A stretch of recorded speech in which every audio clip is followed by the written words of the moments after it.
Bom, e sobre o impacto dessa liquidação da REAG, que foi determinada hoje pelo Banco Central no mercado financeiro, eu converso agora ao vivo com o Thiago Calestini, que é economista, sócio da Dom Investimentos. Obrigado, Thiago, pela presença aqui, pela entrevista. Boa tarde.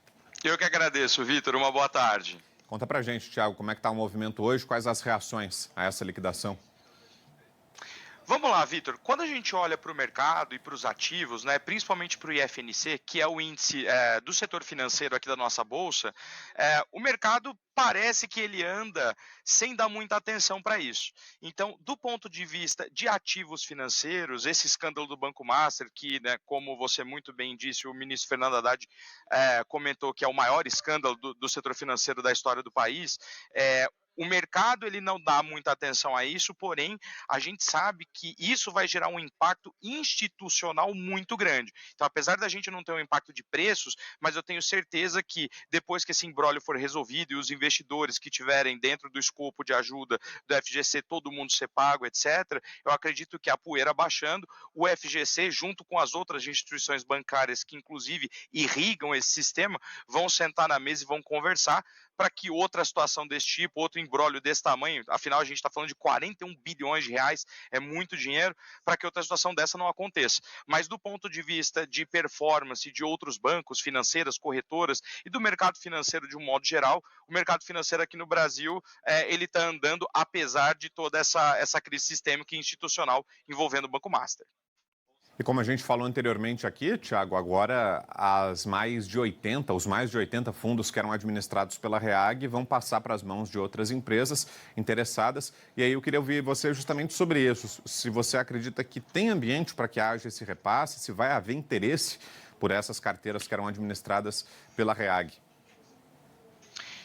De novo, são muitas carteiras, eu acredito que talvez a gestão dessas carteiras possa ser alvo de alguma irregularidade, mas os ativos lá dentro não. Quando a gente olha para a liquidez, por exemplo, o que a gente faz? A gente analisa principalmente com relação à liquidez. Se o caso do Banco Master, junto agora com a liquidação da REAG, tivesse algum impacto muito grande no mercado, a gente com certeza veria quebras de liquidez estruturais em alguns ativos, principalmente na parte de renda fixa no mercado de juros, coisa que a gente não vê. Então, do ponto de vista de preço e funcionamento do mercado, como esse organismo continua funcionando apesar desse caso, eu acredito que, pelo menos até agora, nós não teremos muito problema na transmissão, né, na transferência de gestão desses fundos que eram pertencentes à REAG para os outros participantes. De novo, a gestão e a gestora que foi alvo da investigação, eventualmente com algumas fraudes, me parece que o problema não estão nos ativos que cada um desses fundos, que cada operação dessa tem, mas o problema está muito mais concentrado na gestão. Então, eu acredito que essa passagem de bastão, digamos assim, de novo, né, com todo o aparato jurídico e institucional envolvido, deve acontecer sem maiores problemas de liquidez, pelo menos. E você imagina, Thiago, que a partir de agora pode haver uma espécie de cautela, de receio do investidor brasileiro na hora de aportar seus recursos diante desse caso do Master, agora da REAG, ou seja, uma preocupação do brasileiro na hora de escolher a instituição, a corretora, para saber se essa empresa está operando de forma saudável, se as ofertas que estão sendo levadas a ele não são muito acima, fora do padrão de mercado, que foi o caso do Master, né, oferecendo condições muito especiais, que depois se provou por quê. Você acha que isso pode deixar um rastro de cautela, de receio para o investidor brasileiro, Thiago? Isso dá para a gente afirmar até de maneira categórica, né, Vitor? Então, eu acredito que o investidor brasileiro, a partir de agora, ele vai levar em consideração uma coisa que a gente olha muito quando vai distribuir produto financeiro ou vai fazer aplicação, que é o rating daquele papel. O rating, a gente sabe, né, as principais agências de risco que existem no mundo, que é a Moody's, a Fitch e o S&P. Então, quando eles vão analisar uma empresa, eles analisam diversos critérios de crédito, balanço, DRE, etc., margens, enfim, para dar uma nota com relação à qualidade do crédito daquela empresa e qual é a probabilidade implícita de default, de calote que aquele papel eventualmente tem. Quando a gente pega um papel aqui no Brasil, que, por exemplo, ele tem um nível máximo de qualidade, que ele é AAA, o investidor pode até ficar tranquilo com esse rating. Então, quer dizer que eu estou comprando o rating da melhor qualidade. Mas a gente precisa entender que o Brasil em si, o país não é AAA no internacional. Inclusive, nem a maior economia do mundo, nem os americanos, eles são AAA por conta do endividamento endividamento público deles, eles são duplo a mais. Então, essa cautela, essa visão mais global com relação à qualidade de crédito, depois com um episódio inédito, como esse do Banco Master aconteceu, com certeza é uma nova luzinha vermelha ou eventualmente amarela que o investidor pode ter e pode perguntar para os bancos e corretoras que prestam serviços financeiros a eles no próximo investimento que ele vai fazer. Olha, me parece muito bom esse ativo, esse CDB, esse LCI, esse LCA, esse CRI, esse CRA, mas me conta mais sobre o emissor desse papel. Ele é realmente AAA? Como está o endividamento dessa empresa? Esse papel ele tem embutido garantias reais ou ele é um papel sem garantias, é quirografário? Então, eu acredito sim que após esse episódio, além da preocupação com o quanto de dinheiro, quanto de juros o investidor vai ganhar, a preocupação mais latente, ou eventualmente pode até ser mais latente do que o quanto ele vai ganhar, é quão seguro é esse papel que ele vai comprar e colocar na carteira dele.